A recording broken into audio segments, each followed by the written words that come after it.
श्रीमते रामानुजाय नमः। अस्मद्गुरुभ्यो नमः। श्रीविष्णुचित्तकुलनन्दनकल्पवल्लीं श्रीरङ्गराजहरिचन्दनयोगदृश्यां साक्षात् क्षमां करुणया कमलामिवान्यां गोदामनन्यशरणशरणं प्रपद्ये।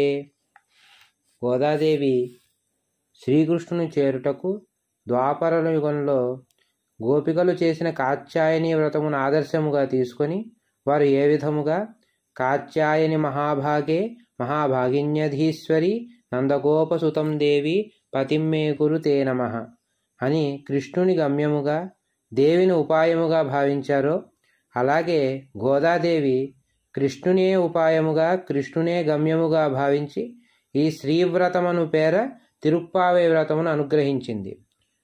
అందున మొదటి పాసురంలో నీలాతుంగస్తనగిరితటీ సుప్తముద్బోధ్య కృష్ణం పారార్ధ్యం స్వం శృతిశతశిరసిద్ధమధ్యాపయంతి సోత్తిష్టాయాం సజనిగలితం యాబలాత్కృత్య భుంక్తే గోదా తస్యై నమైదమిదం பூயையே வாஸ்து பூயः.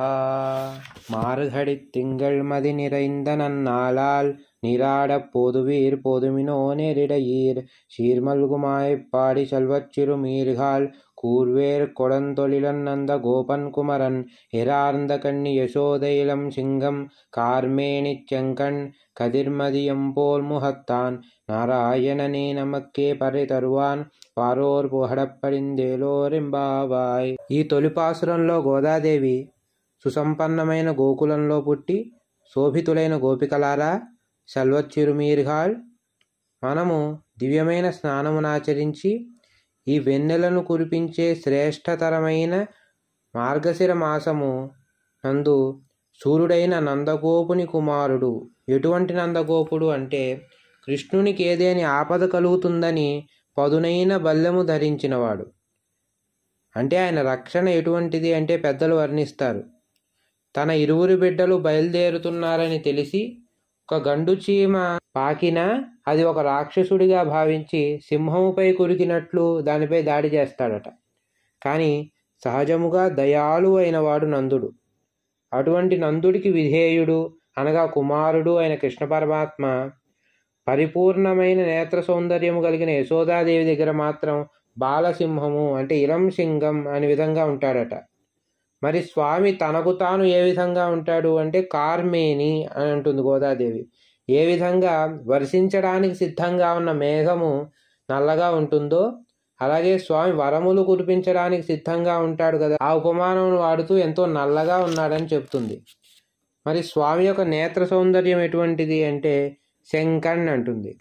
అంటే ఒకవేళ ఆ నల్లని మేఘం పైన రెండు పద్మములు వికసిస్తే ఏ విధంగా ఉంటుందో ఆ విధంగా స్వామి యొక్క కళ్ళు ప్రకాశిస్తాయట. మరి కన్నయ్య ముఖ సౌందర్యము కదిర్మధియం పోల్ ముగత్తాన్, సూర్యచంద్రులతో సమానమైనటువంటిది. అంటే ప్రపన్నులకు ఆర్తులకు శీతలమైన కిరణములు హ్లాదముకరమైన సూట్కులతో చూసేవాడు, క్రూరులకు సూర్యరశ్మిగాగా వారి యందు ప్రవర్తించే స్వామి. అంటే కేవలం దండించుటని కాదు, వారిని సంస్కరించగలిగిన శక్తి కలిగిన వాడు అని. ప్రపన్నులు ఏ విధంగా అయితే నారాయణనే నమక్కే అంటే స్వామియే సర్వము అనుకుంటారో, యో నిత్యం అచ్యుత పదాంబుజ యుగ్మరుగ్మ వ్యామోహదస్తదితరాణి తృణాయమేనే, ఆ విధంగా భావించే పరమ భాగవతులమైన మనకు స్వామి సర్వము ఇచ్చుటకు సిద్ధమై ఉన్నాడు. కావున పారోరు పొహడప్పడిందేలోరింపావాయ్, లోకమంతా మెచ్చే విధంగా లోకమంతా కీర్తించే విధంగా మనం ఈ వ్రతమును పాటిద్దాము అని గోపికలకు ఆండాల తల్లి ఆహ్వానిస్తుంది. అంటే మనందరినీ కూడా ఆహ్వానిస్తుంది. అటువంటి గోదాదేవికి నమస్కరిస్తూ ఈ మొదటి పాసురాన్ని మనం అనుసంధించుకుందాం. ఆండాల్ దివ్య తిరువడిగడే శరణం.